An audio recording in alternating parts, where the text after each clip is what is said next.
Here's something that doesn't make sense. You work with engineers every day, smart people. They build complex systems. They understand workflows, pipelines, dependencies, but then ask them to map how they actually produce documentation or content or write down information. Most of them can't do it. They'll describe you the end result. They'll tell you what the doc should contain, but the actual workflow, how information moves from subject matter expert interview to final publication, the tools, the handoffs, the format conversions, where things get stuck, you might get blank stares. Meanwhile, you, as a writer, can map that workflow in your sleep. You know exactly where the bottleneck is, usually in review cycles, or maybe it's getting engineers to actually respond to queries, or it's that one legacy system that doesn't integrate with anything. You see, the system, because your job as a content professional depends on seeing the system. But here's what I realized recently. Most people were literally taught not to see what you see. And that's not a small thing. That's the difference between people who are prepared for AI integration and people who are scrambling. I'm Lance Cummings, and you're listening to Deep Reading, where I look at research that changes how we think about writing and AI. Today, I want to show you a piece of research from 1996 that explains why you're positioned as content professionals to lead AI integration in your organization, even though nobody's probably told you that yet. And why the engineers who are supposed to be the tech people are maybe starting from behind in some areas. In 1996, a researcher named Christina Haas published a study called Writing Technology: Studies on the Materiality of Literacy. She was investigating something she called the transparent technology myth. And here's what she found. Most people are taught to treat writing tools as neutral instruments that don't change the writing itself. The tool is just a conduit. The thinking happens inside your head, and the tool captures it. Now, this is how most of us were taught. It doesn't matter if you write by hand or on computer, the writing or the information or the content, it's all the same. Except that's not really true. Haas showed that tools fundamentally shape not just the final product, but the process of composing itself. So writing in Microsoft Word feels different than writing in Madcap Flare, not because one is better, but because they organize information differently, which just changes how you yourself think about structure. Managing documentation in Confluence creates different workflows than managing it in SharePoint. Authoring in Dida with Oxygen XML forces you to think modularly in ways that a traditional word processor doesn't. The tool isn't transparent, it's active. It shapes the work that you do. But if you've been taught the transparent technology myth, that tools don't matter, only ideas matter, then you literally can't see how tools shape your process. Now, recently, I saw this play out exactly as the research predicts in a classroom last week. I asked 20 students, computer engineers, English majors, cybersecurity students, to map their writing workflows.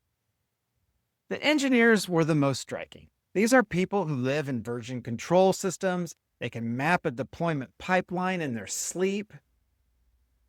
But their writing workflow, I just write until it's done. The English majors could describe intellectual moves, brainstorming, researching, drafting, because that's what they'd been taught to name. But the operational reality, the actual tools, formats, handoffs, file management, version control, that was supposed to be background noise, irrelevant to real writing.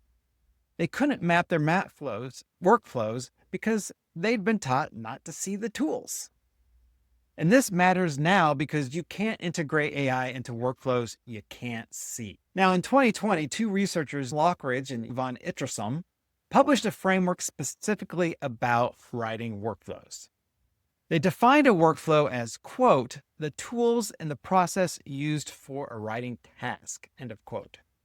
Not just the cognitive process, brainstorm, draft, revise, but the tool sequences, how work actually flows through systems. They argued that you can't understand contemporary writing without examining these tool sequences rather than treating technology as transparent. Then in 2024, a researcher named Alan Knowles extended this to AI specifically. He merged workflow thinking with something called human-in-the-loop principles. The question isn't, what can I do? The question is, where does AI fit within existing work practices? Does it reduce friction? Does it open up new relationships with tools and tasks? You can only answer that if you can see the workflow first. Now, here's where it gets interesting for content professionals and writers of all sorts. In 2025, 3 researchers, Ghetto, Kelly, and Vance, applied specifically to technical communication. They pointed out something crucial. Technical communicators don't operate under the transparent technology myth. They never could, because technical communicators routinely attend to how tools shape content. Style guide, enforcement software, content management systems, structured authoring environments, XML editors, publication pipelines. Technical editors and content professionals have always had to think about where human judgment enters a production sequence and where automation can handle routine operations, whether it involves AI or not. That's the job.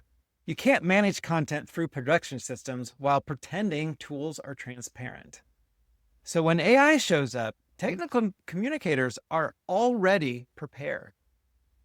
They already ask which tasks at which stages under what oversight conditions. That's exactly what human-in-the-loop AI collaboration requires. When most people try to integrate AI, they treat it like the transparent technology myth, just another neutral tool that captures thinking or creates information, creates content. Help me write this. But AI isn't transparent. It's deeply shaped by how you structure information, how you sequence prompts, what format you give it, what stage of the workflow it enters. And Ghetto, Kelly, and Vance describe the human-in-the-loop role as manager of the process, validating outputs for whatever criteria they are aiming for. That's familiar work if you're a technical editor or communicator or content professional or writer of other sorts. You already define tasks, evaluate outputs against rhetorical criteria, iterate based on results. You already manage content through production systems.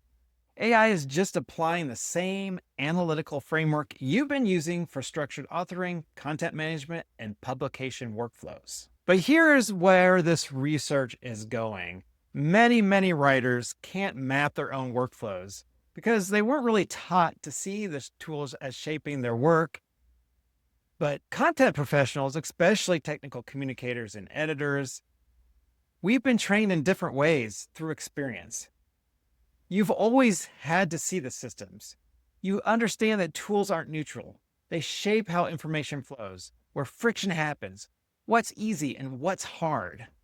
You know where human judgment matters, where automation helps, because you've been making those decisions for style guides, CMSs, and structured content for years. That's not just a nice to have skill anymore. It's the essential skill for AI integration, because you can't integrate AI into workflows you can't see, and you can already see them.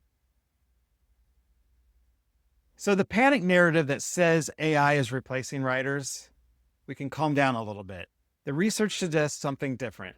AI integration requires exactly the operational thinking that content professionals have been developing for decades. You're not behind, you're prepared. You might not have recognized workflow thinking as the strategic advantage that it actually is. And for you others writers out there, maybe you haven't thought that much about workflow. Well, now's the time to start thinking about it. Because once you can see the workflows, then you can better understand what AI can actually do within it and what it shouldn't do. I'm Lance Cummings. Thanks for listening or watching Deep Reading. If this has changed how you think about AI in writing, share it with someone who needs to hear it. If you want the practical framework for mapping your workflows and integrating AI systematically, check out my newsletter, Cyborgs Writing, at www.isophist.com. I'm also developing a Writing with Machines course that's based on these thoughts about workflow. You can check it out there. Thank you.